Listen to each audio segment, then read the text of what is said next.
Bonjour, chers élèves de la première année Collège international. On est arrivé à l'étude des phénomènes géologiques externes, c'est-à-dire les phénomènes géologiques qui se déroulent à l'extérieur du globe terrestre, à la surface du globe terrestre. On a commencé par le premier phénomène que subit les roches, l'érosion. On distingue deux types d'érosion, l'érosion mécanique et l'érosion chimique. La photo suivante montre un exemple d'érosion mécanique. Pourquoi mécanique? Parce que cette falaise, ce grand bloc rocheux qui se trouve en face de la mer, s'appelle une falaise. Cette falaise subit l'action de la force des vagues. Donc ici, les vagues frappent la falaise et provoquent la destruction de grands roches qu'on appelle des blocs, ici, des blocs, et des petits cailloux appelés graviers et du sable. Tous ces produits d'érosion, on appelle ça les produits d'érosion, tombent à la base de la falaise.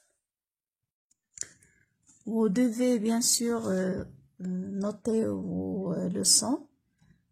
Le titre c'est les phénomènes géologiques externes et retenir comme d'habitude les paragraphes marqués par les croix. Vous vous rappelez? Donc, on est arrivé à la conclusion. Les vagues chargées de sable et de gravier frappent la falaise et provoquent la destruction des roches en blocs, gravier et sable. On appelle l'action de la force des vagues l'érosion mécanique. On passe à l'étude de l'érosion chimique.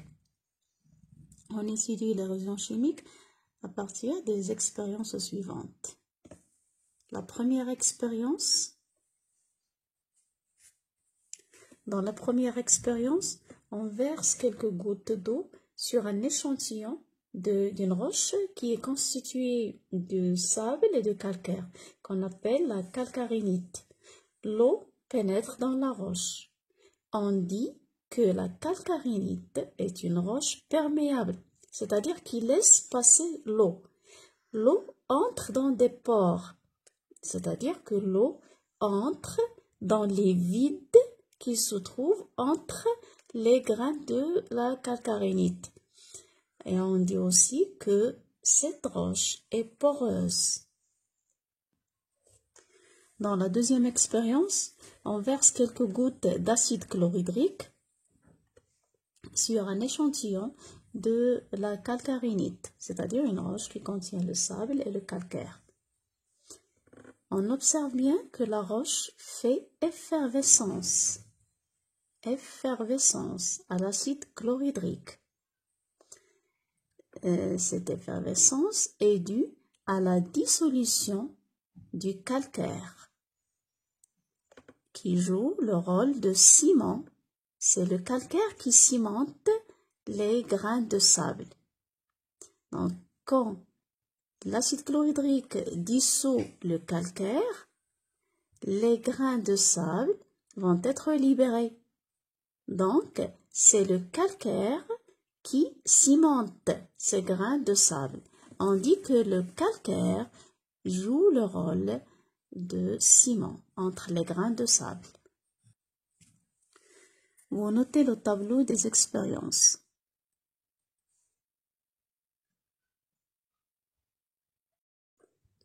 On a vu que l'acide chlorhydrique fait effervescence avec le calcaire, donc il dissout le calcaire, mais ça c'est au laboratoire, ça c'est dans l'expérience. Mais dans la nature, que se passe-t-il dans la nature? Dans la nature, il n'y a pas l'acide chlorhydrique, il y a les eaux de la mer et de la pluie. Donc quand les eaux de pluie tombe, il trouve dans l'air le dioxyde de carbone ou le CO2. Et aussi l'eau de la mer aussi se mélange avec le CO2 rejeté par les êtres vivants qui vivent dans la mer. Donc, les eaux de la mer et de la pluie se chargent en dioxyde de carbone, en CO2. Elles deviennent acides. Donc, l'eau plus CO2 donne, selon l'équation suivante, donne H2CO3. H2CO3, ce sont des eaux acides. Et c'est cette acidité des eaux acides qui entraîne la dissolution du ciment calcaire. C'est-à-dire, il transforme les calcaires en substances solubles. Comme le montre l'équation suivante. Le CaCO3, c'est le calcaire, plus CO2, le dioxyde de carbone, plus H2O, c'est l'eau. Le calcaire va subir la dissolution par les eaux acides. Donc, CO2 plus H2O, ce sont les eaux acides. Ils donnent des substances solubles au bicarbonate de calcium.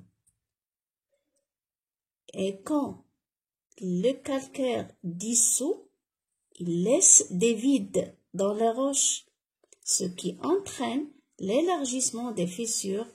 C'est ce qu'on appelle l'érosion chimique. Donc, vous voyez, les fissures au niveau de la falaise sont dues à quoi? Sont dues à la dissolution du calcaire.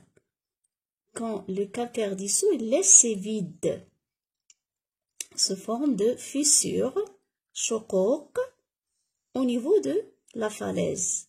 Donc, la falaise ou les roches subissent l'érosion mécanique sous l'effet de l'action des forces des vagues et l'érosion chimique sous l'effet des eaux acides. Vous notez le bilan qui est à retenir bien sûr. La destruction des roches se fait par des mécanismes physiques, c'est-à-dire l'érosion mécanique, ce qui donne des particules détritiques. Des particules détritiques, ce sont les débris issus de l'érosion, c'est-à-dire ce sont les produits de l'érosion, les blocs, les graviers, le sable qu'on a vu à la base, qu'on a vu dans la photo, à la base de la falaise. Et par des réactions chimiques, c'est-à-dire d'érosion chimique sous l'effet des pluies acides et de l'eau de mer acide. Et dissolvante donnant des solutions, c'est l'érosion.